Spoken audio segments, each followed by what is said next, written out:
একটা ছোট্ট গ্রাম। গ্রামের এক কোণে ছিল গোপাল কাকুর বাড়ি। সেই বাড়িতেই থাকতো দুটো বাঁদর, একটার নাম টুকু আর একটার নাম বিট্টু। ওরা জঙ্গলের বাঁদর হলেও গোপাল কাকুর কাছে খুব চেনা ছিল। টুকু আর বিট্টু সকাল হলে ছাদে উঠে রোদ পোহাত। গোপাল কাকু ভাত খেলে ওরাও প্লেটে রসে কলা, ভাত, আলু পেত। গ্রামের মানুষ বলতো, এরা বাঁদর না, মানুষ হয়ে গেছে। একদিন গ্রামের কুকুরেরা বিট্টুকে তাড়া করে। বিট্টু ভয়ে গাছ থেকে পড়ে যায়।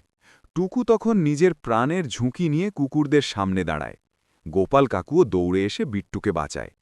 সেদিন সবাই বুঝে যায়, এই দুই বাঁদর শুধু পোষা নয়, পরিবারের মতো।